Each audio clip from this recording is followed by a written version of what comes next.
Last August, Richard Russell, a 29-year-old baggage handler at SeaTac International Airport, took a twin turboprop Q400 that had been parked for the night, flew it for some 25 miles, then deliberately nosedived into the Puget Sound off the coast of Washington state.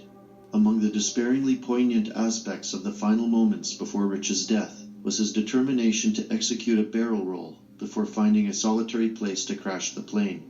The key moment of this surreal event was the final interaction he had with an air traffic controller, during which an anxious, distracted, and clearly troubled young man attempted to make humorous small talk by asking whether an airline company would give him a job as a pilot if he was able to land the plane safely. The ATC replied, "You know, I think they'd give you a job doing anything if you could pull this off." Richard then nervously laughed at the notion and simply said, "Yeah, right. Nah, I'm a white guy." We will never know what combination of reasons led him to take his own life, but this final ominous exchange resonates strongly with a growing problem. White men across the West are taking their lives at terrifying rates. Another sign of something deeper in the nature of Richard's death was the response from the European nationalist community on social media. He was quickly given the admiring and sympathetic hashtag of Sky King, and whereas the mainstream news and all aspects of the liberal political establishment appeared to ignore the story altogether, hundreds of social media accounts altered their usernames to include plane emojis, producing tribute videos, and expressing sincere condolences for the loss of this likable young man. Even setting aside the epic nature of Richard's death, his suicide clearly touched a nerve. But why? A primary reason is that the new right, more than any other Western cultural or political group, is already keenly aware that white heterosexual males are being forced into an existential crisis by contemporary social and political developments. In 2015, two Princeton economists found that the death rate among white middle-aged men, rather than falling like with most other groups, was skyrocketing. According to suicide prevention expert Dr. Christine Moutier, middle-aged white men account for over 70% of deaths from suicide each year. 9/10 of them are from the lower socioeconomic class. When combined with the staggering death tolls of white males from the opioid crisis, no other combination of diseases achieves such mortality figures. Men in the UK, for example, between the ages of 20 and 49, are more likely to die from suicide than any other cause of death. Even the Australian government announced that male suicide rates constituted an epidemic. Aside from instances of personal individual trauma, there are three layers of explanation for this unfolding and worsening catastrophe, only some of which are discussed with any merit in the mainstream media, and they can be broadly defined as cultural, sexual, and racial. In the realm of culture, it is clear that Western civilization has fully entered a stage of sterility and degradation, resulting in a pervasively meaningless, spiritually barren human life. An unavoidable factor in this context was the rise of technology and the aftermath of the Industrial Revolution, or at least the spirit which accompanied these developments, with Martin Heidegger best identifying this malaise in his 1954 work, The Question Concerning Technology. The culture of modern technology, with its emphasis on unending exploitation of resources and a hostility to obstacles of any kind, is inherently antagonistic to any non-fluid aspects of human life, such as biological sex differences, borders and nation-states, Christian, pagan, or romantic beliefs in purpose and higher meaning, or even the notion that a man could have a career in a single field.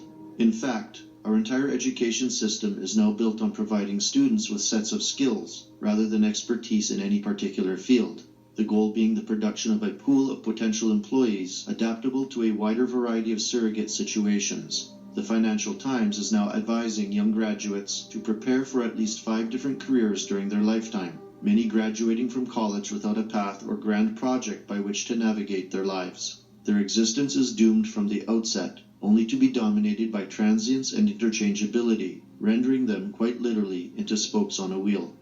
The next set of explanations for this epidemic concerns the revolution in sexual relations. While being stripped of any meaning, the modern working and educational environments have been thoroughly feminized. Well-paid industrial jobs have all but disappeared in the West, being replaced with unskilled work, low-wage roles that privilege female-oriented skill sets, or the equally feminine office and middle managerial class of brown-nosing occupations. Affirmative action policies, explicit or not, are leading to a massive influx of women at all levels of the education system. displacing men while marginalizing male learning preferences. One of the great lies of the equality agenda is that it is without any costs. Nothing could be further from the truth. What equality in fact achieves is the redistribution of power, influence, and meaning for those sections of the populace deemed privileged by the liberal left establishment. In the United States, the academic performance of boys has been in decline since 1960. Similar patterns have been observed in Canada, the UK, and Australia. The marginalization and feminization of males in educational and workplace environments proceeds unchallenged because of the widespread demonization of white masculinity in this postmodern, sterile, resource-focused culture. Jonathan Bowden once opined that masculinity is a sacred thing. Channeled aggression, stoicism, self-control, ambition, a keen sense of honor, and when necessary, well-ventilated fury are indeed sacred aspects of Western masculinity, having been marked upon our souls since before the Iliad was written. For centuries after Homer, these traits were admired and praised, being worked into poetry and art. Today, however, all aspects of this masculinity are designed as undesirable, declared toxic, and scheduled for management by the feminized technological state. The final set of explanations for the explosion in white male suicides involves race. We now live in a time where almost every project or endeavor is measured according to prevailing ideological dogma, with that primary measure being the allowable number of white males those projects or endeavors will involve. Too many white men has become the greatest condemnation that can be leveled at any film, play, book, sport, academic discipline, civic institution, or government. The absence or elimination of the white man, the new social pariah, thus becomes an inherent moral good within the culture. Given this state of affairs, it wasn't at all surprising when, 2 years ago, Democrats in Maine were caught on video laughing about the rising suicide rates among white males. They undoubtedly felt that this had become acceptable because their target group had been thoroughly dehumanized by their culture, feminism, and the racial dynamics of the liberal multicultural state. Of course, the most observable manifestation of this engineered socialization is affirmative action. The exact figures for the millions of white men excluded from employment in the societies built by their forefathers will never be discoverable. What is knowable, however, is the very existence of affirmative action is a demoralizing affront to the dignity of every hardworking white man in the West. Most poignantly, and within the context of this present essay, this disheartening effect was etched into every syllable uttered by Richard Russell when he balked and said, "Nah, I'm a white guy." Faced with such an overwhelmingly oppressive social atmosphere, it isn't surprising that so many white men are finding themselves in places of despair. On a final note, in Schopenhauer's essay on suicide, he states that the general view of suicide is one of cowardliness, that only a madman would commit it, and other similarly vulgar judgments, or that it is morally wrong, despite being nothing in the world a man has a more incontestable right to than his own life in person. In explanation of Richard Russell's case, perhaps, as Heidegger would have it, he quite literally lived towards death.